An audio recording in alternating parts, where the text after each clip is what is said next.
ये जो आप लोगों ने धृष्टता की है ये अक्षम्य है, अक्षम्य।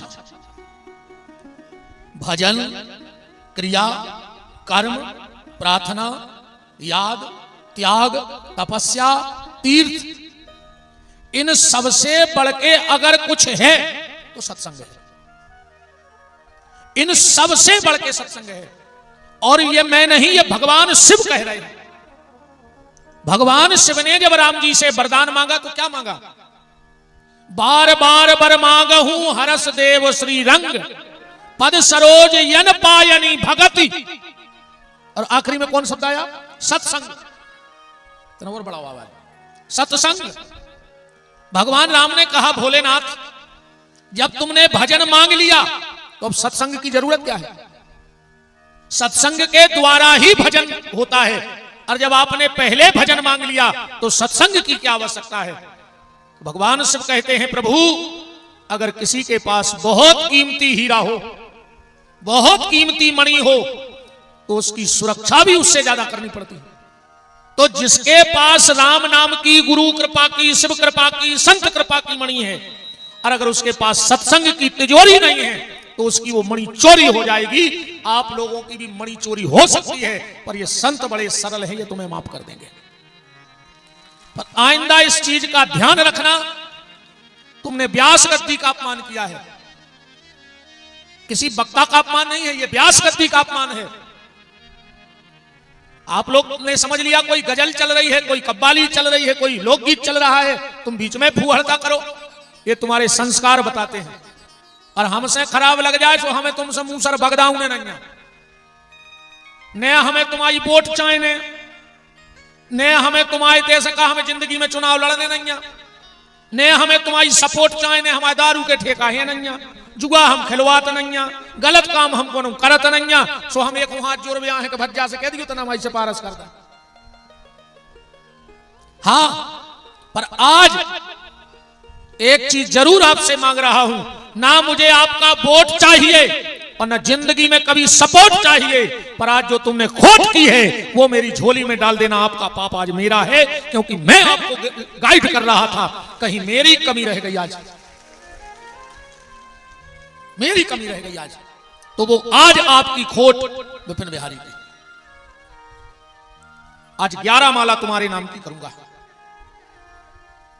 आज 11 माला रात में बैठ के तुम्हारे नाम की करूंगा, क्योंकि तुम मेरी सत्संग की नाव में बैठे थे और तुम्हें पार लगाना इस व्यास गद्दी की जिम्मेदारी है। तो तुम्हारी खोट आज मेरी, और मेरी 11 माला का भजन आपका आज है।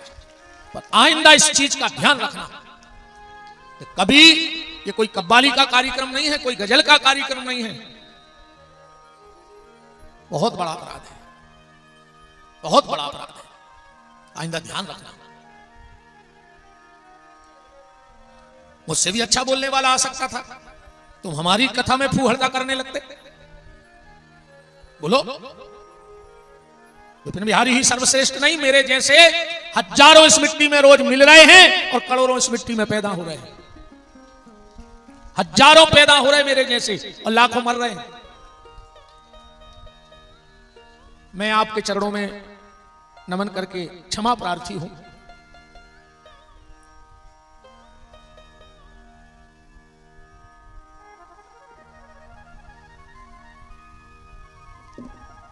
सुनो, अब यहां से सुनो। आज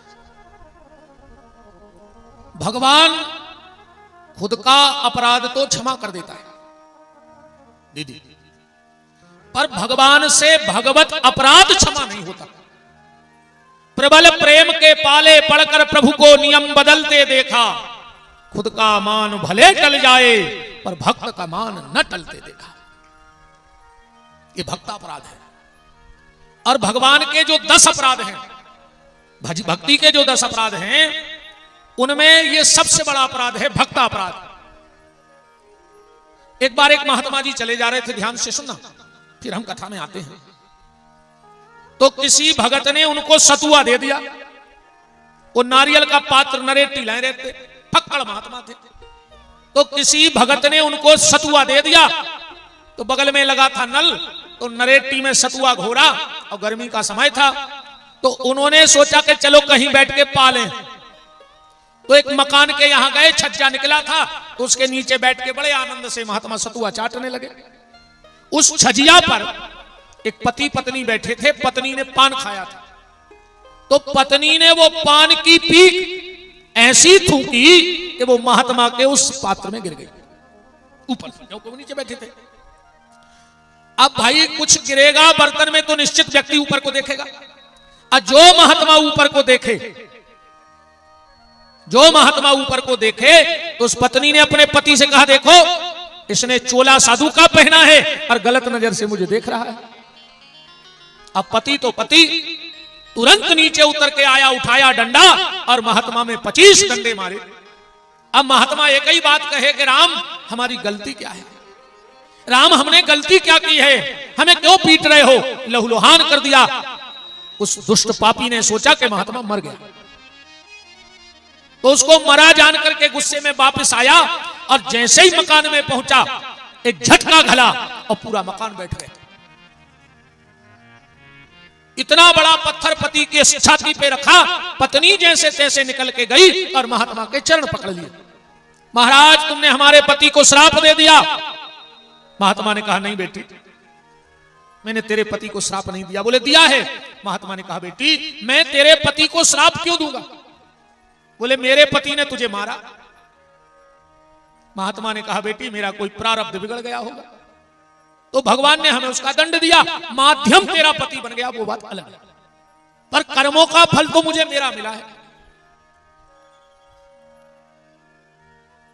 आपने श्राप नहीं दिया। महात्मा ने कहा, बेटी मैं राम की शपथ खा के कहता हूं मैंने श्राप नहीं दिया। तो तुरंत मेरा पति मकान में क्यों दबा।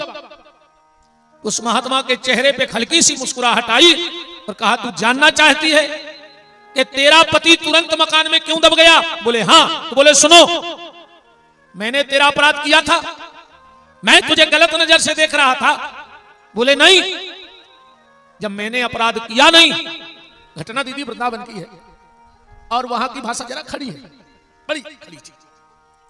तो बोले जब मैंने अपराध किया नहीं तो तेरे खसम ने मुझे क्यों मारा।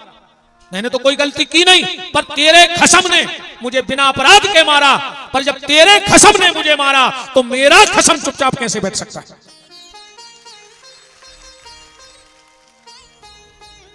हमने सारे दुनिया के रिश्ते नाते तोड़कर इन महात्माओं ने, कौन कहता है महात्मा ने शादी नहीं की।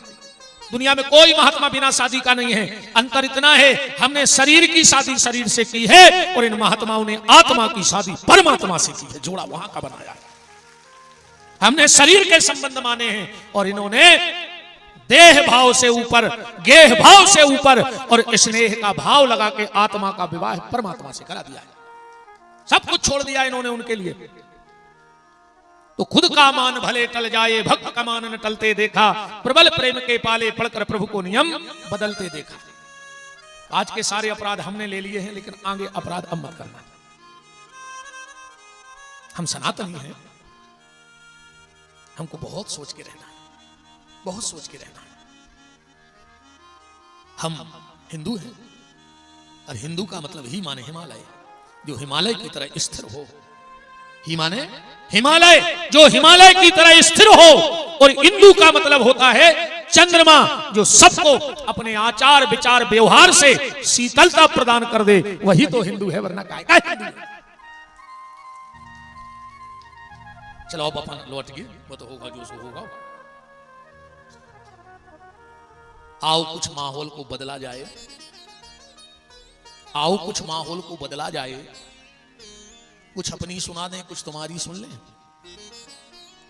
आओ माहौल को बदला जाए, कुछ अपनी सुना दें, कुछ तुम्हारी सुन लें, तब जिंदगी का आनंद बन जाए, है ना। अब चर्चा यहां से है क्योंकि हमें आज कार्तिकेय जी का जन्म करना है। तो चर्चा आज की तैसे है एक। आज की चर्चा कहां से है? एक। एक का मतलब एक के बन जाओ। जैसे मैंने अभी कहा ना कि हमने हजारों से नाता जोड़ा, पर इन संतों ने एक से नाता जोड़ा। अब यहीं से कथा को उठाई लेते हैं। हमारे हजारों रिश्तेदार हैं, मामा काका फूफा चाचा दादा दादी नाती पोता, दुनिया भर के अलाने फलाने ढकाने हमके शहरे दुनिया के रिश्तेदार हैं। पर इनका एक रिश्तेदार है, उसका नाम है परमात्मा। और साधु का स्वभाव होता है, साधु किससे जुड़ता है? बोले जिसका संबंध राम से है। लक्ष्मण जी राम जी जब वन को जाने लगे तो राम ने कहा कि तुम रुको, माता पिता की सेवा करो। लक्ष्मण जी बोले कौन माता पिता? बोले दशरथ जी, कौशल्या। बोले प्रभु ये मेरे माता पिता जब तक थे जब तक तुमसे जुड़े थे, अब जब तुमसे दूर हो गए तो हम। साधु का रिश्तेदार कौन है? जो राम का है वो साधु का है, जो राम से दूर हो गया सो साधु से दूर हो गया। एक परमात्मा से जुड़े रहो, उसके भाव में आ जाओ। ऐसो समझ ले, एक पत्नी ने अपने पति से कही, एक पत्नी ने अपने पति से कहा कि तुम कबहू बाजार करवे नहीं जा,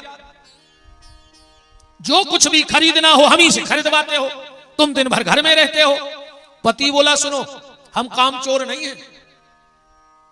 तो बोले बाजार क्यों नहीं जाते? बोले हम इसलिए नहीं जाते बाजार कि दुकानदार हमें ठग लेते हैं। ईमानदारी बताओ, आदमी को सौदा लेने जाए सामान, और दुकानदार जो बोले वजनदारी में निकाल के दे दे। और वे माताएं काय की, दुकानदार तो ठीक, दुकानदार के बाप को पैसा कम करने पर। बोलो गलत तो नहीं है? दुकानदार तो ठीक, दुकानदार के बाप को पैसा कम करना पड़ेगा। पत्नी बोली अच्छा इसलिए नहीं जाते हो, ये कारण है? बोले हां। पत्नी बोली हम एक मंत्र दे रहे, कटंगी का एक दुकानदार तुम्हें ठग नहीं सकता। पति बोला दे दो मंत्र। पत्नी बोली तो सुनो, तुम जो भी खरीदने जाओ और दुकानदार तुम्हें जो कीमत बताए उसके आधे भर करते जाना, तुम्हें दुनिया का कोई दुकानदार ठग नहीं सकता। अब मौसम बिगड़ा ही रहो, उन्हें सोची एक छत्ता ले आए, कहूं रात में गिरने लगो। पहुंचा दुकानदार के यहां, बोले भैया छत्ता है? बोले हो दिखाओ। छत्ता देखा, एक पसंद आ गया। कितने को है? कहने लगो 200 रुपया को। देखो तुरंत खबर आ गई कि पत्नी ने कही थी कि आधे कर दियो। कहने लगो 100 में पर है। वो कहने लगो हमारी ने तुम्हारी 150 लग है। कहने लगो 75 दाएं।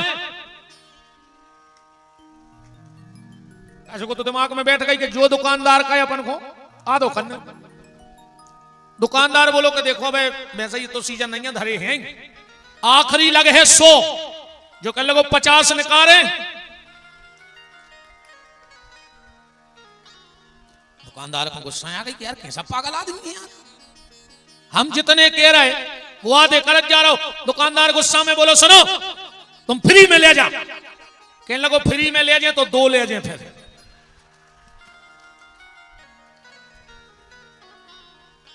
अब इस बात को समझना, अगर वो व्यक्ति एक भाव में रुक जाता तो उसे छाता मिल जाता कि नहीं मिल जाता? क्योंकि 100 तक तो बात आई गई थी। अगर वो व्यक्ति एक भाव में रुक जाता तो उसे छाता मिल जाता, पर वो एक भाव में नहीं रुका इसलिए छाता नहीं मिला। बस यही बात अपने जीवन में उतारना कि जब एक भाव में रुके बिना बाजार का छाता नहीं मिलता है तो परमात्मा के भाव में रुके बिना उसकी छत्र छाया कहां से मिल सकती? उसके भाव में रुकना होगा आपको। एक भरोसो एक बल एक आस विश्वास, और एक राम घनश्याम हित चातक तुलसी दास। एक कौन है? एक बार स्वामी विवेकानंद जी अपने गुरुदेव रामकृष्ण परमहंस जी के पास गए और बोले गुरुदेव मेरा एक चेला है, अगर उसको कुछ नंबर देने हो तो क्या दोगे? मेरा एक चेला है, अगर उसे कुछ नंबर देना हो तो क्या दोगे? रामकृष्ण परमहंस जी बोले बताओ उसके पास क्या है? बोले उसके पास बहुत पैसा है। बोले 1 0 दे दो। बोले उसका परिवार बहुत बड़ा है। बोले 1 0 और दे दो। बोले उसकी पहुंच पकड़ बहुत दूर तक है। बोले 1 0 और दे दो। बोले वो थोड़ा गुंडा टाइप का आदमी है। बोले 1 0 और दे दो। अब स्वामी विवेकानंद जी उपलब्धि पे उपलब्धि बता रहे और रामकृष्ण परमहंस जी 0 पे 0 बढ़ा रहे। स्वामी विवेकानंद बोले गुरुदेव ऐसे तो लाखों 0 लिख दो, जोड़ लगेगा तो 0 ही बनेगा। और स्वामी विवेकानंद समझ गए कि आज गुरुदेव से कुछ मिलने वाला है। बोले गुरुदेव मैं मानता हूं कि मान सम्मान धन दौलत सब जीरो है, पर इस जीरो की कीमत कैसे बढ़ेगी। रामकृष्ण परमहंस मुस्कुराए बोले, नरेंद्र उस जीरो के आगे एक को खड़ा कर दो तो जीरो की कीमत 10 गुना अपने आप बढ़ जाएगी। मतलब ये संसार में रहो, ये संसार में रहो, पर उस एक परमात्मा के बन के रहो। अगर वो साथ रहेगा तो ये सब की कीमत बढ़ जाएगी, तुम्हारे धन की कीमत बढ़ जाएगी। क्यों? अगर भगवान से जुड़े रहोगे तो वो धन अच्छे काम में लगेगा, लगेगा कि नहीं? धन धन्य हो जाएगा, और ना फिर पूरी जिंदगी धन धन धन धन, और आखिरी में मोड़ी मोड़ा लिखवा दे पिताजी को निधन, खेल खत्म, मर जाओ, मर जाओ प्यारे। उस एक ईश्वर से जुड़े रहो, अंत में वही काम आएगा। तो धन भगवान से जुड़ जाए, मन भगवान से जुड़ जाए, तन भगवान से जुड़ जाए। कल श्रद्धारूपी पार्वती शिव को हिमांचल ने अर्पण कर दी, कन्यादान कर दिया। से महापुराण में लिखा है कि व्यक्ति को अगर मनुष्य तन मिला है तो 12 दान जरूर करो चाहिए। अगर मनुष्य तन मिला है तो 12 दान जरूर करो जिंदगी में। ये महादान है 12। सबसे पहले है सोना दान, स्वर्ण। हम ऐसा नहीं कह रहे कि हमें लगा दीजिए, इतने जगह ही नहीं है दादा, हम खुदा ही पे 10-20 लाख को पहला ही से। हम ये बात एक नहीं करें कि दान की, हम ज्यादा दान की चर्चा करते रहेंगे ना। आदमी सोचे कि वो तो लग गया अपनी दुकान लगावे। जब अपनी बेटी का विवाह करो तो छोटे छोटे सोने के कान के फूल, अब बात जावी बहुत गहराई से पकड़ियो, कान के जो झुमके होते हैं वो पति के नहीं लगते, कि लगत है ससुराल दहे हो क्या चढ़ाए में कान के झुमके नहीं आते, मां बनवा के देती है घर से। क्यों देती है? क्या परंपरा है ये? इन चीजों को ढूंढो, पर अब अभी तक पता नहीं है तो अब काय चक्कर में पड़ रहा है। अब तुम्हें हम कहा समझाएं, सूरज वे को टेम होगा, अब समझ वे को टेम या बचो, अब सूरज वे को टेम यहां है, अब समझ वे को टेम तो गाओ, कभी समझ हो। अब तो छोटे छोटे कान के झुमके अपनी बेटी को दे देना। दूसरा है चांदी, चांदी का दान जरूर करना जीवन में एक बार। फिर है तिल, तिली, तिली महादान में आती है। जीवन में एक बार तिल का दान, ये महापुराण कह रहा है, तिल का दान करना। जीवन में एक बार घृत को दान जरूर करियो। और हम तो कह जीवन में एक बार नहीं, अपने बच्चे के जन्मदिन पे नियम बना लो कि 1 पाव घी बगल के मंदिर में दान करेंगे। पर आज को आदमी तो नो होशियार है कि वो काय हो करने, वो घी दान एक हो करने। पंडित जी से कह दियो कि पंडित जी इस घी के दिए भगवान के सामने हमारे बेटे या बेटी के नाम से जलाना, क्योंकि जिनके घर का दिया भगवान के मंदिर में जलता है, उसके घर का दिया भगवान कभी बुझने नहीं देते हैं। तो बोले किए खा रहा है काट काट, किए से खा ले। जिम्मे जी पढ़े लिखे बैठे हैं, दत्ता हरे आगे आगे सब VIP बैठे, जो VIP बैठे सब नहीं जाली के, तो तुमने तो लोकल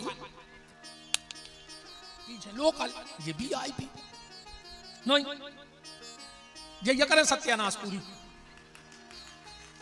पीछे वाक खुश हो गया। अच्छा तुमने वो केक खा कैसे ले, तुम्हें तो जा बताओ। आधा घंटा बच्चा मुंह में थूक भरे रहते, कहीं बुझाओ मोमबत्ती, वो न दो, सो केक में नई डिजाइन बन गई, पूरे में थूक थूक के बकबूदा से बन गए। अब कहीं काटो, मोड़ा ने चक्कू से काटो, कहीं अंकल को चटा दे, आंटी को चटा दे, सो पूरा थूक आंटी चाटे आई और पूरा थूक अंकल चाटे आए। नहीं आंटी को शर्म लगी, नहीं अंकल को शर्म लगी। तुम्हें शर्म आनी चाहिए। जिस दिन तुम्हारे कुल में दिया जला, उस दिन तुम अपने घर में बच्चे से मोमबत्ती बुझवा रहे हो। तुम माँ बाप हो के कसाई, पहले तो ये बताओ, आज तुम दिया बुझा रहे हो उसके जन्मदिन पर, भगवान ना करे कभी वो बुझा दे। अरे जिस दिन बेटे बेटी का जन्मदिन हो, जितने साल का हो गया हो, यहां ले आओ, हनुमान जी के मंदिर ले जाओ, बच्चे से उतने घी के दिए जलवाओ और हनुमान जी से कह के आओ कि हनुमान जी एक दिन तुम्हारे घर के मंदिर की जगह कम पड़ जाए, पर हर साल घर से हमारे एक दिया बढ़ के आना कम ना हो जाए। तो घी को दान जरूर करियो बच्चों के जन्मदिन पे। पर आदमी के महाराज अगर हमने मंदिर में दाओ आको पुजारी ने नहीं जलाओ, उन्हें खुदा ही चुपार के रगड़ लेंगे। भाई आदमी बहुत कब्बा है आज को, कुछ ने कहानों की सोच लेते लें। तो एक काम करियो, जब तुम 200 को घी दान कर रहा है तो 5 रुपया की फुलबत्तियों में डुबोई दीजो। अब महाराज तुम पहला तो चचोड़ने ले भाई अगर तुम्हें विश्वास नहीं है कि ऐसे न हो कि बाबा जी रगड़ जाएंगी तो फुलबत्ती और दे दे। अब तो जले हैं कि पहला खा जाने चुने चुमर आ जाए। वस्त्र दान जरूर करना जीवन में। किसी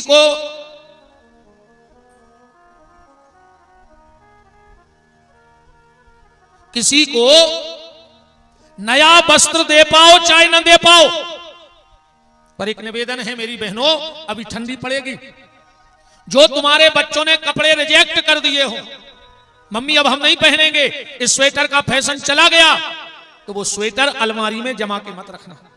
अगर किसी गरीब माँ का बेटा ठंड में ठिठुरता हुआ मिल जाए तो निकाल करके वो पुराना स्वेटर उस माँ के बच्चे को दे देना।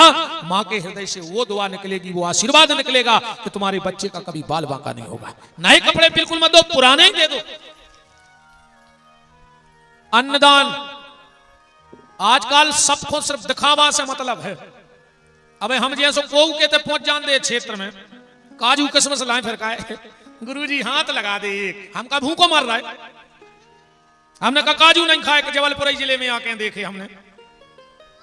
हम जैसों को काजू लाए फिर लाए और घर के दरवाजे 2 दिन को भूखो, तुमसे 2 रोटी मांगत मांगत भग गओ जब तुमने अपनी नक कटाई काय करवा लाई।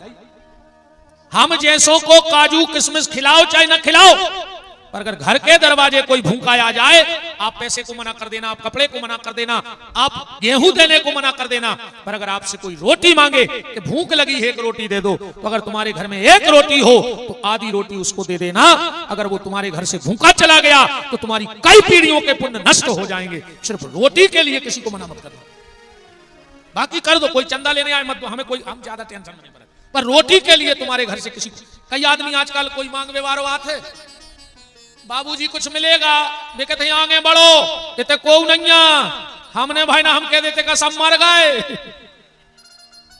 अन्य हमारे हो तो मार जज्जो जैसी तोरे मन में भगवान सही करे, तोरे घर को न बचे। भाई जब तुम जाई कह रहे कहते को नहीं है आगे बढ़ो, तो भगवान के घर में को नहीं रहे, अब जो ही भूत कहीं फरत रहे। भूखे को भोजन, संत श्री मलुकदास जी की एक पंक्ति याद आई। उनसे किसी ने पूछा कि दुनिया में सबसे बड़ा भगवान के नजदीक कौन है, भगवान सबसे पहले रक्षा किसकी करते हैं?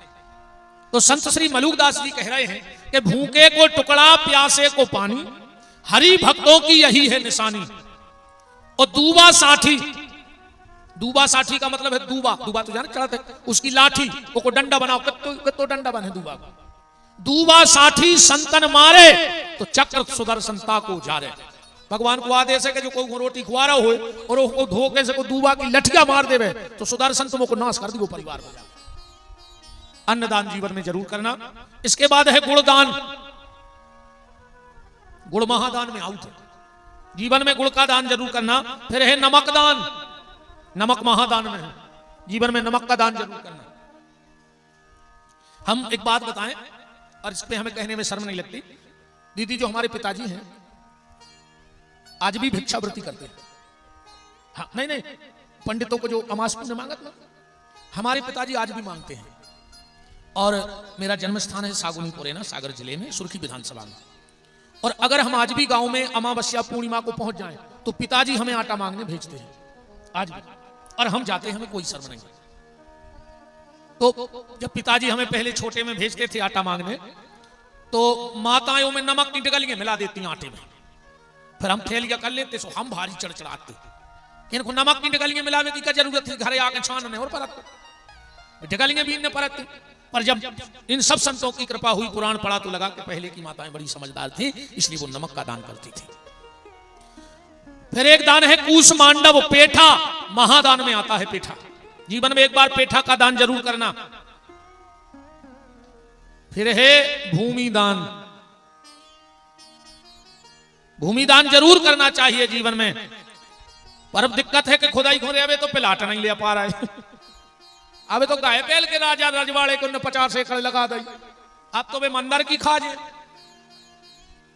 अब वे मंदिर की छुड़ा ले। बोलो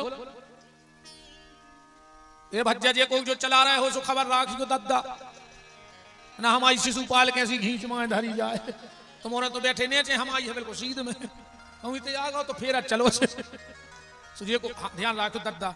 अरे न तुम तो बाद में उसके दो सॉरी, हम आई तो सीताराम हो जाए, चला तो रहो मनो हमारे इतने लिया जो कैमरा नो ऐको सीधो फिर गाओ तो बरबरी कैसी मूड धरी रहे मोरी प्रज्ञा धाम में।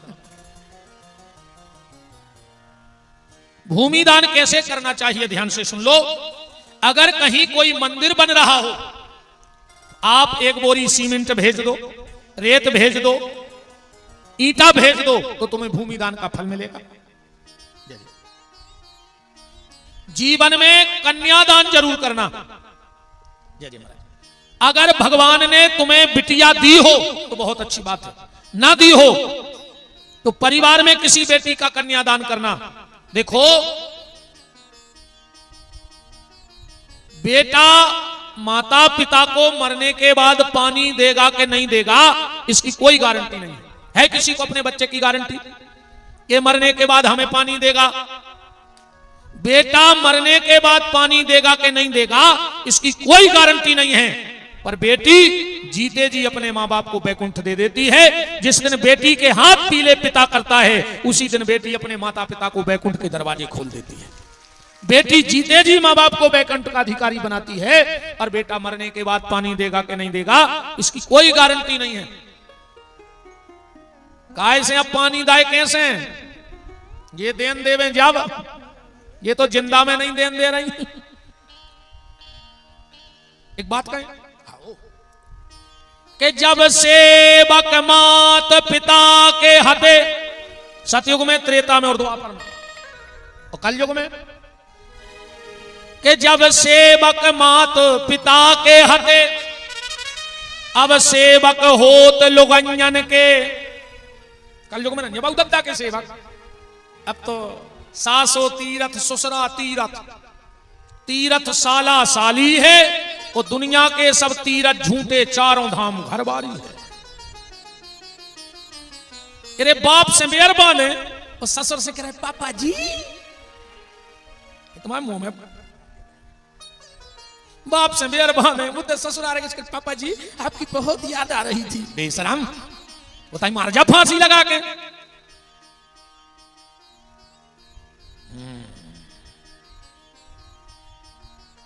कि जब सेवक मात पिता के हते अब सेवक होत लुगंजन के, और पहले संतों के झुंड चले, पहले जमातें चलती साधुओं को, अब झुंड चले हैं नचइयों के।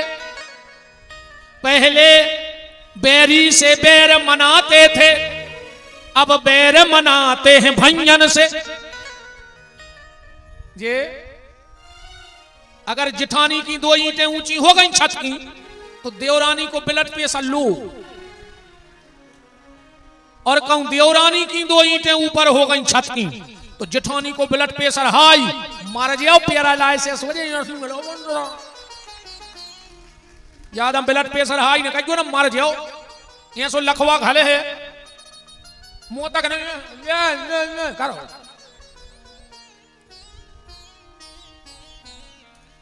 कि पहले बैरी से बैर मनाते थे अब बैर मनाते हैं भंजन से, और पहले पापी का सिर कटता। इस देश में पहले पापी का सिर कलम कर दिया जाता था कि पहले पापी का सिर कटता अब सिर कटते हैं गंजन के। अब गाय का सिर काटा जा रहा है इस देश में। अकेली गैया बचाओ ने नेताओं को चुनाव की साल, बस जो 6 महीना चुनाव के बचे और उनने गौ यात्रा इनकारी। जो सफेद कुर्ता पजामा पहने गैया बचावे फिर रहे हैं, इनके बंगलों पे कुत्ता बंधे हैं, 20-20 हजार के नौकर लगे उनको। अकेली वोट के लाने गौ माता की जय। बताओ एक आध नेता को बंगला में बांधे हैं गंगे? के लिए गौ भक्ति करो, गौ माता है, राष्ट्र माता बनाओ ने। क्या समय आ गया साहब। ठीक है, कन्यादान जरूर करियो, जो कछु हम गौ चाह रहे हैं जीवन में। जीते जी बैकुंठ दे देती है बेटी। जीवन में गौदान 3 बार करो चाहिए। गौदान कितनी बार करना चाहिए? 3 बार। कब? जब तुम्हारे यहां संतान होवे, गौदान जरूर करो। क्यों? क्योंकि उसका जो प्रारब्ध होगा बच्चे का, वो गौदान से कट जाएगा। दूसरा, जब बेटी का विवाह करो तो गौदान जरूर करो, और घर में जब बहू आवे तो तुम गौदान करो। बहू के हाथ से गौदान जरूर करवाओ। और आखिरी समझाएगा कि अब कब करने बात वही बता दें कि जब मरण लगो वो कि पहले खुद खुश वही कर लीजिए एक बेर। बच्चे के जन्म पे, बच्चे के विवाह पे और हमारे मरण की तैयारी पर गौदान 3 बार गौदान करो चाहिए। तो ये 12 दान हर व्यक्ति को करने चाहिए। तुम्हारा जीवन अपने आप सुंदर हो जाएगा। राजा हिमांचल ने अपनी बेटी का कन्यादान किया और हाथ जोड़ करके बोले भगवान शिव से कि भोलेनाथ कुछ दहेज ले लो। बगल में खड़ो तो ना दिया सो हंसन लगो। शंकर जी बोले तुम काहे हंस रहे? कहने लगो बे दहेज की कह रहे। शंकर जी बोले सो ना दिया, बोलो ले आई ले आओ, सो धार हो कहां दद्दा। मान के चलो ने फ्रिज दे दो, कबरिया में पिलक फंसे हो। भाई मकान भी तो हो, सामान खो। शिव जी बोले नहीं नहीं मुझे कुछ नहीं चाहिए। बोले तो एक काम करो, कुछ हाथी घोड़ा ना दिया, बोलो एक न दे दियो। पूरी गर्मी हमें बांधे रहे, वही बारी अच्छा रहे हो, खुद बैठे रहे। शिव जी बोले नहीं नहीं मुझे हाथी घोड़ा भी नहीं चाहिए। हिमांचल राजा बोले फिर हमारी बिटिया काय से ले जाओ। शिव जी बोले कि हम तो साधन लाए हैं। ना दिया, बोलो और का, अब सिंगल चलते, अब डबल चलो, हमारे ऊपर बैठो। भगवान शिव ने पार्वती को कहां बिठाया? बैल पर। बैल माने धर्म। जो धर्म पर बैठ करके शिव के घर में आई, उसी दिन से इन माताओं को एक डिग्री मिल गई, धर्म पत्नी। धर्म पे बैठ के। और आजकल कहते हैं मैडम, जो दिन भर पति को बजाए डम डम डम, सो मैडम। अंग्रेजी में कहते हैं wife, this is my wife. दिन भर कैंची से पति की काटे लाइफ। पत्नी को मतलब क्या हो? पत्नी जो पति से रेवे तनी तनी। पत्नी जो पति से रेवे तनी तनी और खूब खर्च करवावे वो की मनी। तुम तो अंदाज करी को 10 मिनट कम घरवारी अच्छी मीठी बोल ले वे तो समझ लियो कि 2-5 हजार की धोर गलत है। अब तुमको ये 2 टाइम तो अच्छी बोलता ही, या तो माँ के जाने हुए, एक दिन अपेल से पूरा व्यवहार बदल जाता है। आपको हम कल खाना बना के रख देंगे, आप खा लेना। एक तो आप खाते नहीं हो तो हमारा वहां मन नहीं लगेगा। वो चाहिए एक बेर खबर न कर माए के में वो फिर कहां रहा हो जो भूखो। अब एक वरना तमाशो ना चलत हो, चाहे सुहाग ले चलत ना चलत है। घर वारो भूखो फिर रहा हो, सुहाग लो में बैठे वो के गोड़े का पर आए, वो घर में गोड़ा ढूंढत फिर रहा के गोड़ाई खा के पानी पी लाए। मोड़ी मोड़ों से पूछी मम्मी कहां है? कहीं सुहाग लो है। और सुहाग ला को चक्कर आ रहा है। उते कहीं सो अच्छी खाई पुड़ी, अमाए से चना और गुड़ लेके घरे आ गए। कहूं कहूं बर्फी बना सुख बारे थे गीली, तो मुट्ठी में दबा रहे सुबह घेना उसी हो जाता। शाम को ले आके घर वाले को दे देते कि तुम खा ले, तो घर वालों का घोरवा आए। तुम पुड़ी खाया यो को चना ले आई के लिए घोरवा जे तुम खा ले। अरे राम राम राम, हमें बिल्कुल दिक्कत नहीं है। बहन जी खूब सुहागले करियो, पर जोन ना सुहागले हुए वो दिन सुहागला को भर टेम से रोटी खुआ दीजो। सवेरे कर जो आओ सुहागला, वो कह जो हमारी सुहागले हैं जो तुम रोटी खा ली। सही कह दई कि नहीं? देखो भी बजा रहा था अपनी के महाराज अब बन गई तो।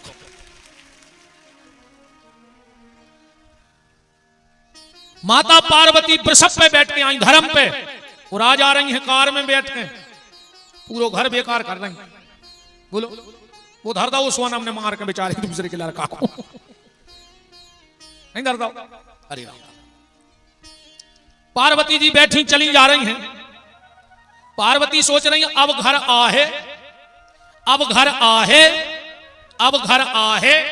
अब जो चीज आई नहीं अब कहां से आ जाए? चलत चलत कैलाश पे पहुंची। शिव जी बोले देवी उतर जाओ। पार्वती ने सोची बहुत देर के चल रहे हैं तो एक बार जाके नीचे रेस्ट कर रहे होंगे, 2 घंटा हो गए रे। पार्वती जी बोली भोलेनाथ घरे नहीं चल रहे। शंकर जी बोले कौन के? पार्वती बोली अपने।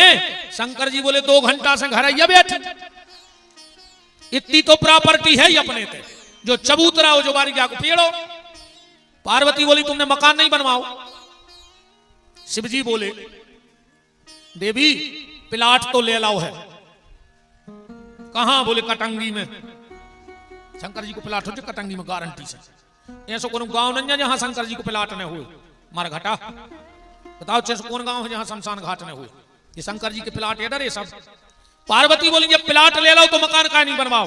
शिवजी बोले देवी भूतों ने कब्जा ठोक दो है, केस चल रहा है, जैसा ही अपने पक्ष में फैसला आओ और अपन ने कुटी सैंक्शन करवाई, मकान बन जाए।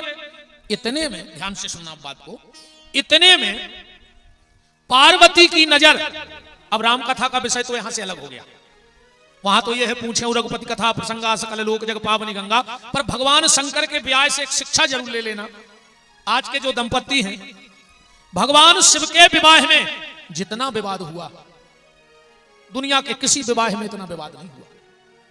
बात को पकड़ना हंसत चल गयो लेकिन सार नकारत चल गयो। जितना विवाद भगवान शिव के विवाह के पहले हुआ उतना विवाह में किसी के आज तक विवाद नहीं हुआ। पर जिस दिन से शिव का विवाह हो गया विवाद खत्म हो गया और संवाद चालू हो गया। और जब पति पत्नी के बीच में विवाद ना होकर संवाद होता है तो उन्हीं के घर में गणेश और कार्तिकेय जैसे पुत्र का जन्म हो जाया करता है। इसलिए दाम्पत्य जीवन को विवाद मत बनाओ, संवाद बनाओ। शंकर जी की शादी के पहले विवाद फिर संवाद, और अपन में शादी के पहले भयंकर संवाद। वो जो भी आओ भाव, सो हिंदुस्तान पाकिस्तान जैसे हालात हैं फिर भी कह रहे हम साथ साथ हैं, है ना। शादी के बाद अपने ते विवाद है। अपने और शंकर जी की शादी में तो अंतर है, ध्यान से समझ पाओगे। एक लड़का लड़की की बात चल रही थी शादी की, 2 ही छत पर खड़े थे, रात को हाथों टाइम, ये तो अच्छे बैठे पाठक जी साहित्यकार, हाँ समझ गो बात को। पति पत्नी दोनों मैंने शादी ने भाई थी, लड़का लड़की की बात चल रही थी परिवारों में कि इनकी शादी हो जाए। लड़की बोली लड़का से कि वो क्या है? चंद्रमा को। लड़का बोलो एक चांद वहां है और एक मेरे बगल में खड़ा है। लड़की खुश हो गई, मुझे चांद कहा। उपमा, साहित्य में उपमा उपमेय से श्रेष्ठ होती है कि नहीं होती? साहित्य में उपमा उपमेय से श्रेष्ठ मानी जाती है। जैसे हम कहते तुम तो चांद को टुकड़ा हो, चाहे धरे हो चूल्हे कैसे कर ले, कहने पर तुम तो चांद को टुकड़ा हो, उपमा उपमेय। और समझ में नहीं आया तो हम आए थे तो ये खतरनाक उपमा देते थे। जब माताएं जुआ निकारत हैं, अच्छा पकड़ के बाहर खींच के कहते हैं जी पड़ासो न करो पड़ासो। अब बताओ इनकी मूड में पड़ा बन जाए, बताओ आप। और तो लड़की ने कहा वो क्या है? लड़का बोला एक चांद वहां है एक मेरे बगल में खड़ा है। लड़की बोली पिताजी शादी करें तो यही लड़का से, वो हमें चांद कह रहा हूं। तो शादी हो गई। 1 साल बाद फिर 2 ही छत पे खड़ी भाई शादी की। लड़की ने फिर वही अदा में पूछी वो क्या है? लड़का बोलो तुम्हारी का 2 ही फूट गई, तुम्हारा बाप या लालते अल्लाह ठाड़ो, हमें नहीं दिखा रहा चंद्रमा है। क्या हालत है अपन की शादी के 1 साल बाद।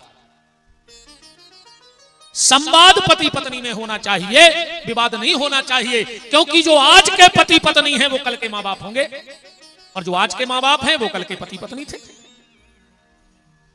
संस्कार तुमसे मिलेंगे, पति पत्नी से। अच्छा मम्मी पापा लड़े और बच्चा दूसरे कमरा में थप्पड़ी बजावे गाय, बोले काय? बोले बिना टिकट को सर्कस घर ही हो तो रोज न किराओ लगने ने खर्चा ले मजा सर्कस को 2 ही नमूना लड़ रहा है, बाल बच्चे मजा ले रहे। संस्कार। जिंदगी कैसी हो? बचपन कृष्ण की तरह हो हमारे बच्चों का। बचपन कैसा हो? कृष्ण की तरह नटखट चंचल उछलता कूदता बचपन हो। जवानी कैसी हो? राम के जैसी हो। मर्यादा में कसी हुई। बचपन कृष्ण की तरह हो, जवानी राम की तरह हो, और बुढ़ापा, जैन साहब बैठे हैं, बुढ़ापा भगवान महावीर की तरह हो, तो समझ लेना कि जीवन धन्य हो गया, सबसे मुक्ति हो जाए बुढ़ापे में। सिर्फ उससे मिलने की चाह, भगवान महावीर की तरह, जिनका सूत्र था कि जियो और जीने दो। आजकल लोग कह रहे हैं पियो और पीने दो, खुद भी पियो दूसरों को पीने दो, जबकि भगवान महावीर का सूत्र था जियो और जीने दो। पर बुढ़ापा भगवान महावीर की तरह हर व्यक्ति का निकलना चाहिए, भगवान श्री ऋषभदेव की तरह निकलना चाहिए, श्री भरत की तरह बुढ़ापा होना चाहिए। तो वहां तो रामायण का विषय लगा, अब शिव पुराण में आओ। पार्वती की नजर शिव जी के सिर पे पड़ गई, गंगा को देख लिया। भोलेनाथ, जब मैं आ गई हूं तो तुम्हारे पास ये दूसरी पत्नी कौन है? शिव ने कहा देवी ये गंगा है। तो सिर पे बिठा लिया। बोले गंगा गंगेति यो भ्रूयात योजना नाम सतैरपि मुंचते सर्व पापेभ्या विष्णु लोकम सगच्छति। विष्णु पुराण का श्लोक है। अगर 100 योजन से गंगा को नाव ले लो जाए तो विष्णु लोक की प्राप्ति हो जाए। पर कबे ऐसी गंगा जाए सभी कुछ नहीं हो रहा, घर में कर रहा है दंगा और हर महीना सफर रहा है गंगा। अच्छा भाई तुम्हारे बताओ कितने जने गए थे गंगा जी? अब कुंभ पर हो तो आदमी ने बन रहा हो तो सब गए थे। कितने सुधार गए? हाँ तो छज्जू वो दिन से एक दिन मंदिर को नागा ने भाव जो अंदर गंगा सफर के लौटी है 100 आदमी। हाँ तो छज्जू एक ही जना को नागा नहीं भाव। वाह चलो गंगा जावे बारों में 400 हते, हाथ उठावे बारी में लेकिन 2 बच्चे। मैंने कछु मतलब नहीं करो काय। अरे वो तई के तो सुधरा नहीं अरे आदमी कहो संग बारो नहावे जाए जो के डिब्बा में से पुड़ी निकाल लेता आदमी चोरी से। वो तो गंगा सफर रहा है। हाँ दीदी आदमी तीरथ जाए 50 को नोट डलो हो तो पे पांव धर के खड़ो हो जाए। संगवारों के कहले इतना झुनझुनी आ रही पांव तुम चलो हमारा है 50 को तो उठा लाए। बेईमानी जा कहता भरी 1 महीना से तो डुबकी मार रहा हो का रहा उसे बताओ। बात तो तब है कि जब तुम एक बार तीरथ जाओ और जब लौट के आओ तो जहां बैठ जाओ वहां तीरथ बन जाए।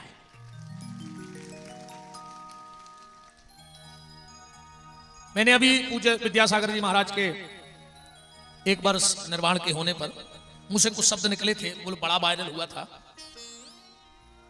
मैंने कहे थे किसी ने उतनी क्लिप काट के फेंक दी। मैंने कहा था कि जीवन भर तन रहा नंगा पर मन से रहे चंगा। जहां जहां से निकल गए उतई बह गई धर्म की गंगा, वो भारत के स्वाभिमान का तिरंगा। ऐसे थे पूज्य विद्यासागर जी महाराज। तो तुम एक बार गंगा जाओ, एक बार तीरथ जाओ और फिर तुम जहां बैठ जाओ वहां तीर्थ बन जाए।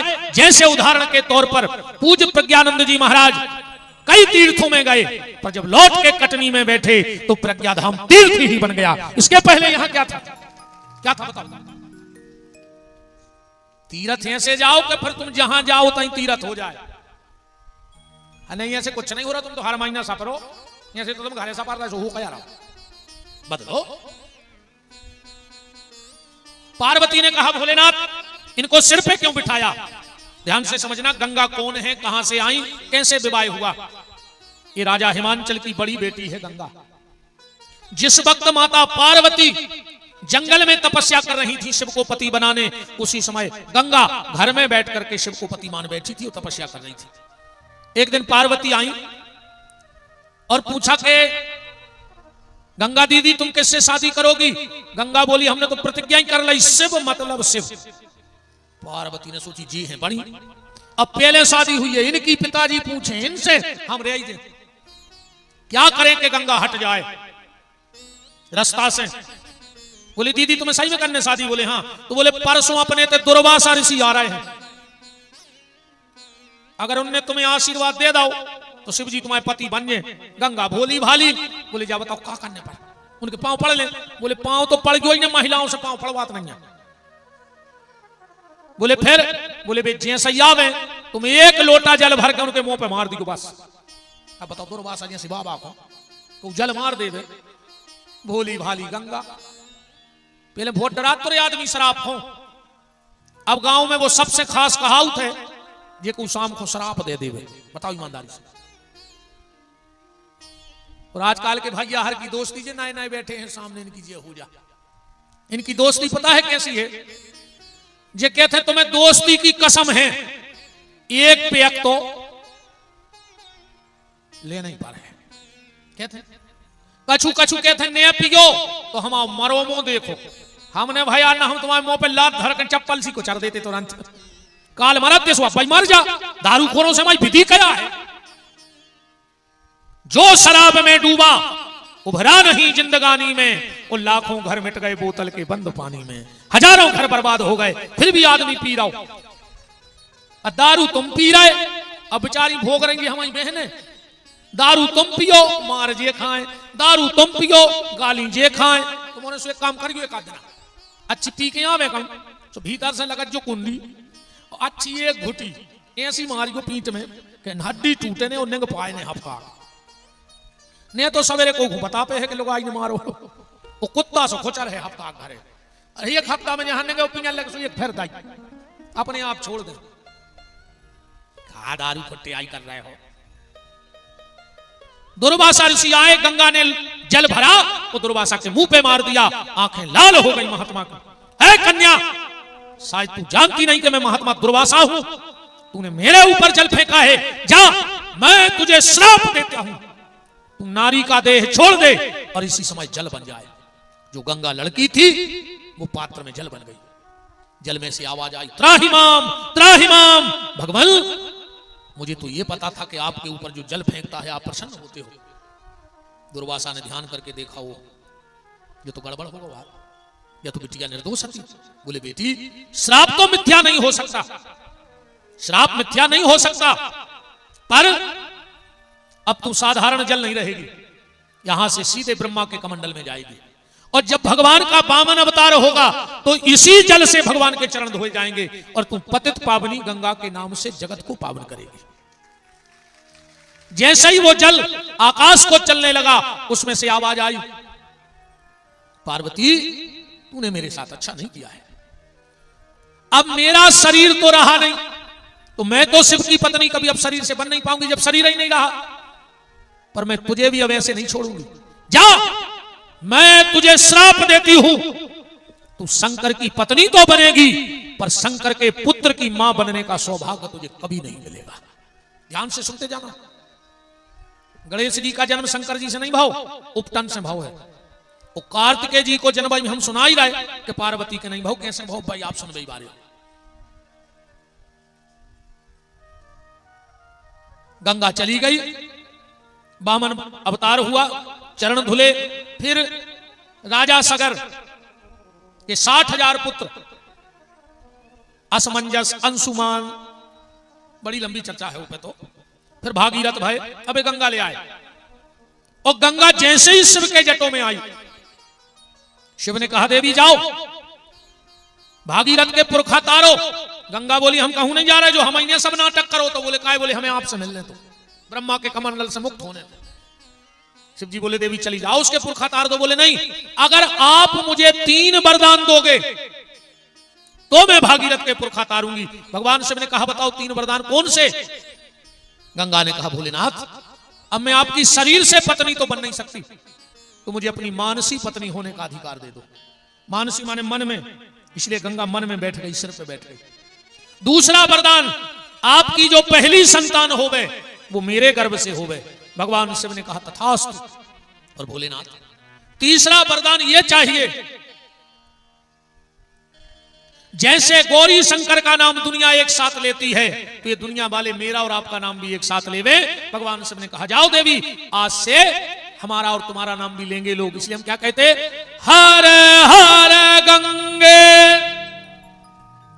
हर माने शिव और गंगा का नाम एक साथ लिया जाता कि नहीं लिया जाता? पार्वती जी ने कहा अच्छा ऐसी बात है, ठीक है। तो अब समय सत्संग में बीतने लगा भोलेनाथ का और शिव जी का। एक दिन शिव जी घरे ने हते और नारद जी आ गए। अब गुरु जी आए, पार्वती के बड़ी सेवा खुशामद भाई। और पार्वती बोली कि गुरु जी तुम्हारे चरणों की कृपा से सब ठीक ठाक चल रहा है, बेबी बहुत अच्छे हैं। हाँ जी, माता चाहे तो 2 मिनट में घरवारे की बेलू बढ़ा देते और न 2 मिनट में सीताराम कर देते। कब प्रेम से बोला क्यों कहिए सुन रही आई जी क्या कहते हैं, आईजी, इतना बड़ा अधिकारी बना दो 2 मिनट में पुलिस को, उसको आईजी बना दो। आपको गुस्सा में हो तो डब्ल्यू के पापा तुम मैंने नहीं 2 कौड़ी किया कल वो मूर्ख भी बन है ना।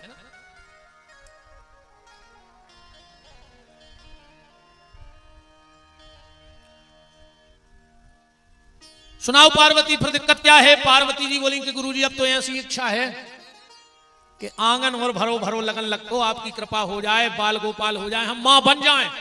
नारद जी बोले देवी तुम मां भली नहीं बनी, अब मनो शंकर जी पिताजी बन गए। अब बताओ यार, को के घर ऐसी बात करे आओ तुम, को की पत्नी से कह दो कि तुम मम्मी नहीं बनी, मनो तुम्हारा घर बारो पापा बन गओ। बताओ का थी वो घर की, तुम और कल्पना करो जैसे तुम्हारे घर को के आए जा कि तुम मम्मी नहीं बनी, मनो बे पापा बन गए। तो पापा बन पाओ चाहे नहीं मनो बे पापा बना दे तुमको बांट के। इतना कह के नारद जी तो चले गए। शाम को जब भोलेनाथ आए, पार्वती ने कहा स्वामी मैंने सुना है तुम पिता बन गए। शिव जी बोले हां बन तो गया हूं। क्या कह रहे? बोले हां मैं पिता बन गया। देवी शायद तुम्हें याद नहीं है कि तुम्हें गंगा ने श्राप दिया था कि मेरे पुत्र की तुम मां नहीं बन सकती। पार्वती को याद आ गया तो कहा कहां है पुत्र? शिव जी बोले सुनो देवी ध्यान से सुनना। एक तारकासुर नाम का दैत्य हुआ, उसने भगवान शिव के पुत्र से मरने का वरदान मांगा और उसी लिए देवताओं ने विवाह कराया। एक दिन देवता गए, बोले भोलेनाथ तुम्हारा तो विवाह हो गया पर हम लोग तो जाएंगे, तई वो सब परेशान है तारकासुर से। अब शिव जी ने सोचा कि पार्वती को श्राप है, मेरे पुत्र की मां बन नहीं सकती, तो क्या करूं? ध्यान से सुनना बात। भगवान शंकर ने हिमालय की गुफा में तेज रखा। अग्नि नारायण कबूतर बन के आए और भगवान शंकर के वो तेज को खा लो। अच्छा अग्नि का काम क्या है? देवताओं को भोजन कराना। आप लोगों ने ध्यान किया हो कभी, कौन देवी देवता को हवन करवाओ तुम घर में, गणेश जी को, शंकर जी को, राम जी को, दुर्गा जी को, पर पंडित जी हर मंत्र के पीछे कहे हैं स्वाहा स्वाहा। जो कहा है स्वाहा, मंत्र किसी भी देवता का हो पर हर मंत्र के पीछे बोलते ना स्वाहा स्वाहा। ये अग्नि नारायण की पत्नी है, यज्ञ नारायण की। इनकी 3 पत्नियां हैं, स्वाहा, स्वधा और मातृ। अग्नि नारायण की आंखों पर 1.25 हाथ के पलक डले हैं, उनको दिखता नहीं है। तो तीनों पत्नियों का काम अलग अलग है। जब स्वाहा नाम की पत्नी जाती है और कहती हम आ गए स्वाहा, स्वाग्नि मुंह खोल दे, तो जो साकल लगे रहते हैं वो देवताओं के चलो जाते। अब ध्यान से सुनना, पितरों का जो पूजन होता है, 13वीं का जो हवन होता है, उसमें स्वाहा नहीं बोला जाता। उसमें क्या कहा जाता है? स्वधा। मातृभ्यो स्वधा, पर पितृभ्यो सुधा, पितृभ्यो सुधा। वहां स्वाहा का उच्चारण नहीं होगा। जो विद्वान बैठे हैं पिंडदान में, महाराज जी स्वाहा बोला जाता है कि स्वधा? स्वधा बोला जाता है। स्वधा का काम है पितरों को भोजन कराना और मातरों का काम है सप्तऋषियों को भोजन देना। इसलिए हम लोग जब गायत्री करते हैं, संध्या करते हैं, पूजन करते हैं, तर्पण करते हैं, तो ना वहां स्वाहा बोलते हैं ना वहां स्वधा बोलते हैं, फिर कहेंगे प्रियंतान्नमम और जल छोड़ देंगे। तो देवताओं को भोजन कराने का काम स्वाहा का, स्वधा का पितरों का।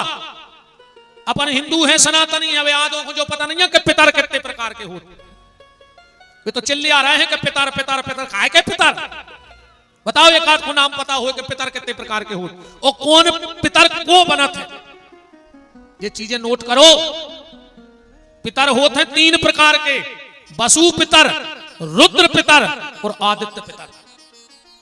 जब हमारे माता पिता शरीर त्यागते हैं तो वो वसु पितर कहलाते हैं, हमारे दादा दादी रुद्र पितर कहलाते हैं और हमारे पर दादा दादी आदित्य पितर कहलाते हैं। अब पंडित जी ने कई पितरों की आहुति छोड़ दे, तुमने कई पितरे भ्यो स्वाहा, बाऊ दादा जिंदा बैठे, तुम साकल होम रहे उनके नाम को, तुम्हें पता ही नहीं है कि हम कर क्या रहे। माता पिता भी हमारे पितर हैं। अगर तुम्हारे माता पिता हैं तो तुम्हें वसु पितर की आहुति नहीं छोड़नी है, दादा दादी नहीं है तो फिर छोड़ो, आदित्य पितृभ्यो स्वधा, और दादा दादी भी हैं और पंडित जी ने कई पितरों की आहुति छोड़ो तो फिर एक आहुति छोड़ो, आदित्य पितृभ्यो स्वाहा। बड़े से बड़ा भयंकर पितर दोष किसी के घर में लगा हो, आप कल से सिर्फ 3 लोगों को तर्पण देने लगो। 1 लोटा जल भरियो स्नान करके, जिस तरफ पूर्व हो उस तरफ मुंह करके खड़े होना और अपने हाथ को, दाहिने हाथ को सीधा करना और लोटे से उंगली पे जल डालना और कहना दुनिया के जितने देवता हो हमारा जल स्वीकार करो। फिर उत्तर दिशा की तरफ मुंह करके खड़े होना और इस हाथ को ऐसा कर लेना, देखो हमारे हाथ को ध्यान से, जल ऐसा डालना कि यहां से गिरे और यहां से नीचे गिर जाए, और कहना सप्तऋषि जल स्वीकार कर लो। अब फिर दक्षिण दिशा बाएं हाथ की तरफ मुंह करना और हाथ को ऐसा करना, यहां से जल डालना कि अंगूठे उंगली के बीच से गिर जाए और अपने गोत्र का नाम भर ले लेना और कहना हमारे गोत्र के जितने पितर हैं उनको जल स्वीकार हो जाए, क्योंकि हमारे यहां वो परंपराएं हैं। इसलिए तो हम सनातन धर्म को धन्यवाद देते हैं। एक बात सुनना, एक लड़के ने अपने बाप को मारा और वो जोर जोर से रो रहा था और कह रहा था, या अल्लाह अगले जन्म में मुझे किसी हिंदू के घर में जन्म दे देना, या अल्लाह मुझे अगले जन्म में किसी हिंदू परिवार में जन्म देना। तो किसी ने कहा क्यों? बोले आज मैंने अपने बेटे से पानी मांगा तो उसने मुझे मारा। धन्य है वो हिंदू धर्म जो मरने के बाद भी लोग अपने माँ बाप को पानी देते हैं, इसीलिए ये धर्म बंदनीय है। तो तर्पण हर व्यक्ति को करना चाहिए।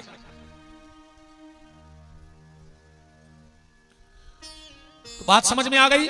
अग्नि नारायण ने कबूतर बन के वो शंकर जी को तेज खा लो। अब अग्नि को काम है देवताओं को भोजन करावो, पूरे देवताओं के पेट में वो शंकर जी को तेज चलोगा, पूरे गर्भ रहेगा सपने। देवता घबरा गए कि अब क्या करें, तो हिमालय में जाके उल्टी करी वो तेज। हिमालय भी वो तेज ने समार पाओ, सबको तेज आए। वहां से नदी की धार चली और वो पूरा तेज आके गंगा में गिरा। उस सरकंडे के घास में वो एक बालक बन गया। उसी समय विश्वामित्र निकले। बहुत ध्यान से बात को समझना। इस बालक ने कहा मेरा नाम रखो। विश्वामित्र बोले मैं क्षत्रिय हूं और ये कर्म ब्राह्मण का है। इसने कहा अगर तुमने मेरा नाम रख दिया तो मैं तुम्हें आशीर्वाद देता हूं, तुम क्षत्रिय के शरीर से ही ब्राह्मण हो जाओगे। इसलिए वो थे तो ब्रह्म ऋषि, पर कार्तिकेय के आशीर्वाद से राज ऋषि बन गए। इनका हाँ राजस्व से ब्रह्म ऋषि बन गए। सबने मान लिया महाराज उनको ब्रह्म ऋषि, और वशिष्ठ जी ने नहीं माना। तो एक दिन विश्वामित्र ने सोची कि ये कई विरोध कर लो, एक हटा दे, अपनो एक छत्रराज हो जाए, एक आदमी विरोधी हटा दे। विश्वामित्र जी गए वशिष्ठ को मार वे रात में। संयोग देखो, अरुंधति बोली कि स्वामी एक बात बताओ, जब पूरी दुनिया विश्वामित्र को ब्रह्म ऋषि मान चुकी, राज ऋषि से, तो तुम काहे नहीं मान रहे? और विश्वामित्र ने कहा अब मिले है सही मौका। कान लगा के खड़े हो गए। बोले सुनो देवी, विश्वामित्र में सारे गुण ऋषियों के और ब्राह्मणों के आ गए, बस एक गुण अब क्षत्रियों को है। बोले क्या? बोले बात बात पे क्रोध करता है, बात बात पे क्रोध करता है। जिस दिन क्रोध त्याग देगा उसी दिन मैं उसे गले लगा लूंगा। विश्वामित्र ने फेंकी तलवार और जाकर वशिष्ठ के गले लग गए कि आज से क्रोध का त्याग। यही से ना जो वशिष्ठ से लड़ सका वो ताड़का मारी छोड़े न मार पाता, और वचन दे दिया था कि हम क्रोध नहीं करेंगे कभी जीवन में। तो नामकरण हुआ कार्तिक के महीने में। कार्तिक के महीने में सप्तऋषियों की 6 पत्नियां गंगा स्नान करवे आई, और तो एक बड़ो प्यारो लल्ला परो शंकर जी को बेटा। 6 ही लड़ बैठी। बोले को हम पाल हैं, बोले हम पाल हैं, पहले हम दूध पिले। अब उनमें 6 में झगड़ा होने लगा।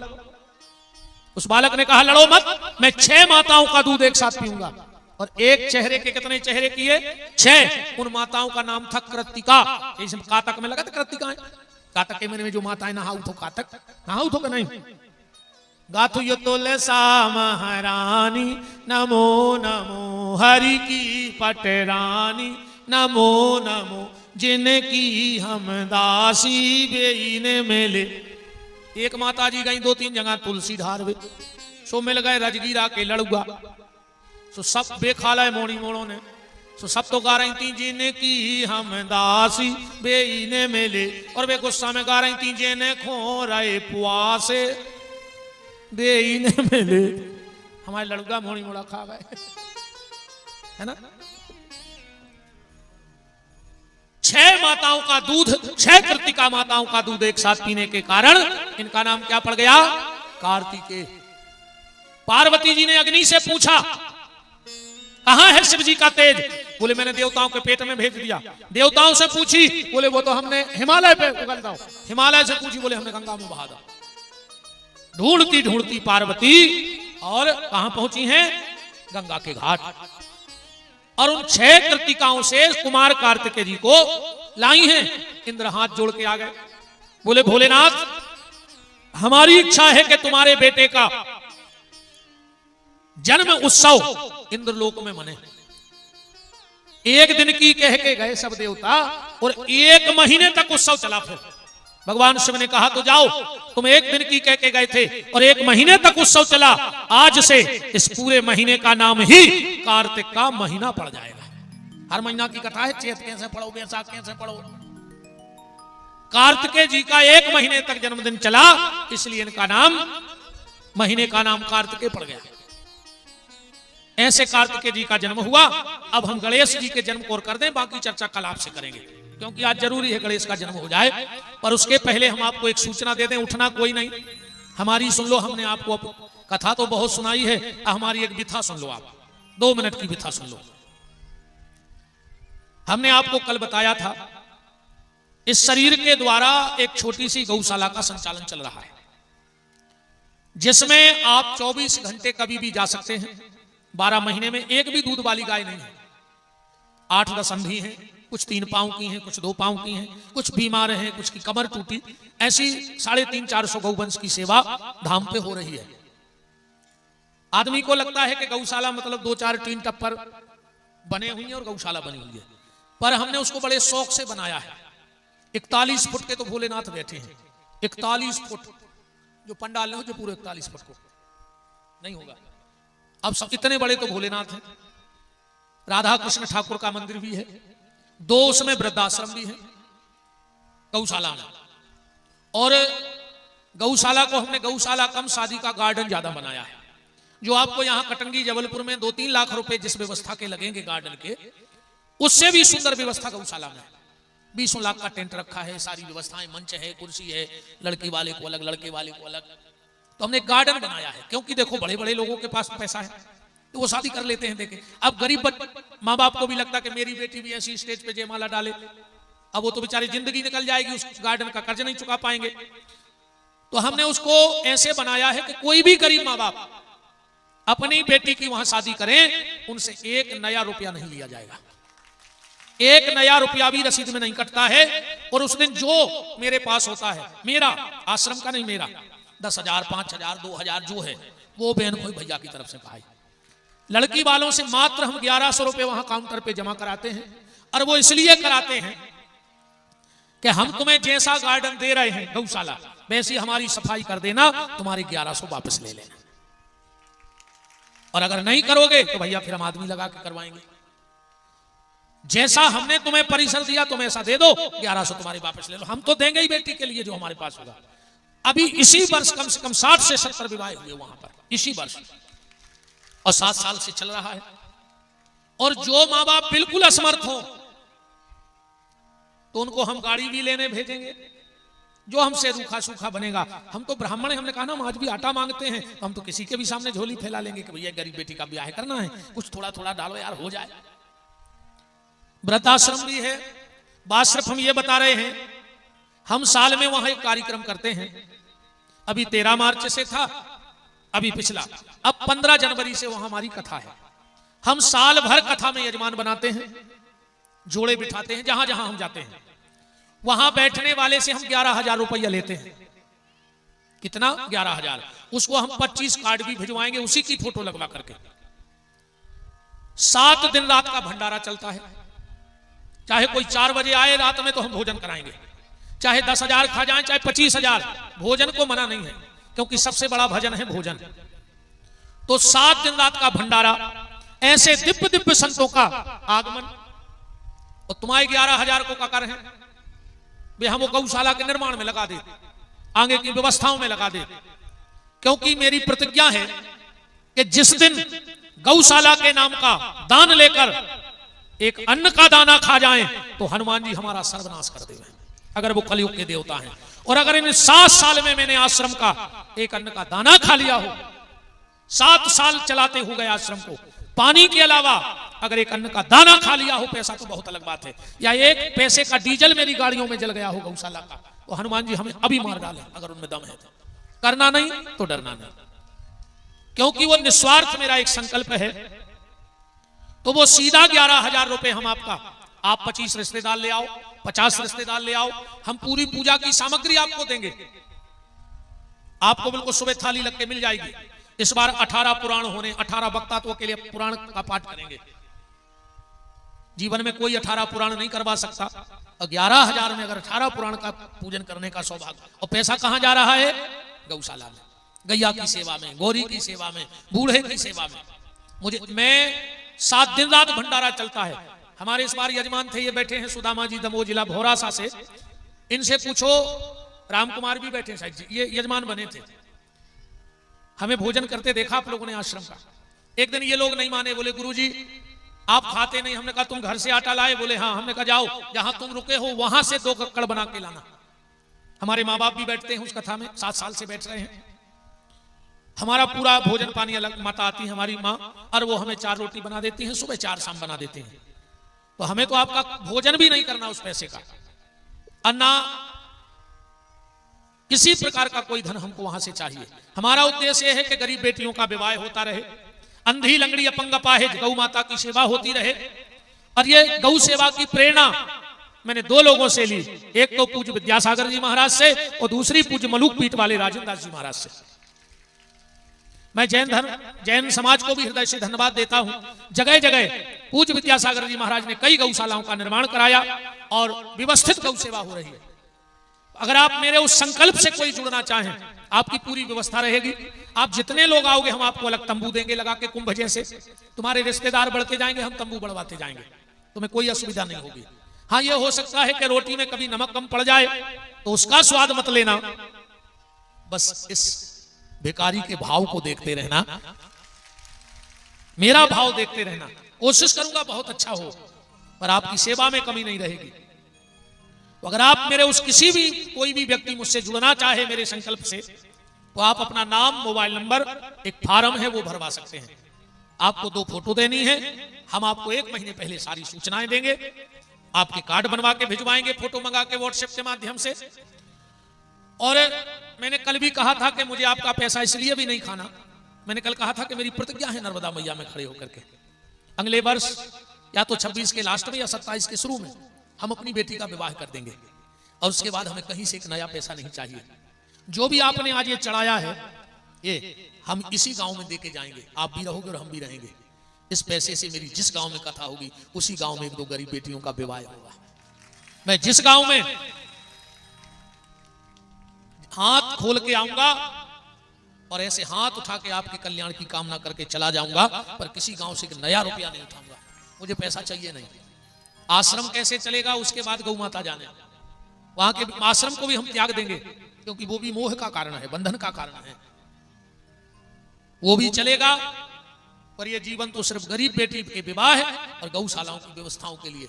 लोग नेत्र दान करते हैं, किडनी दान करते हैं, लीवर दान करते हैं। मेरे पिताजी ने एक बार कहा, बेटा तुम कुछ ऐसा करना जो किसी ने ना किया हो।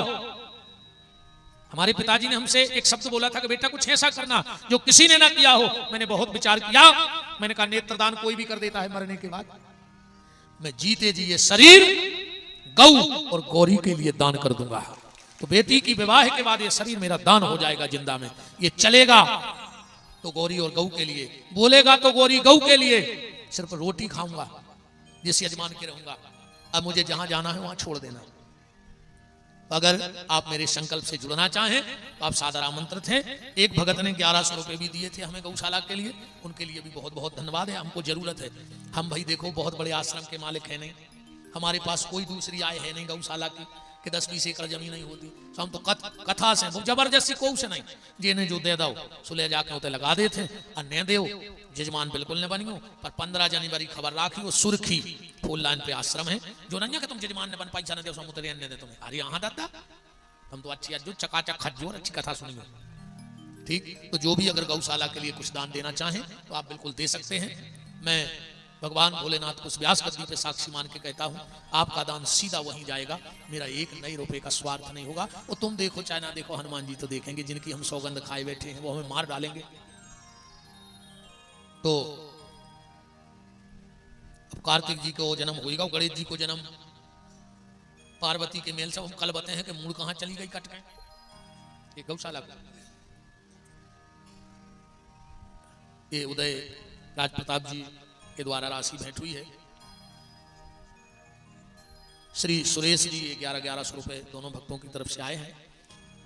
तो पार्वती जी के लल्ला हो गए। और कल माताओं, कल की कथा मत छोड़ना, हम एक ऐसा उपाय बताएंगे कल की कथा में, आप कर लेना। मैं आपको वचन दे के जा रहा हूं, आपके सामने कभी आपकी गोदी का लल्ला इस दुनिया को छोड़ के नहीं जाएगा। बस एक उपाय बताऊंगा मैं कल की कथा में।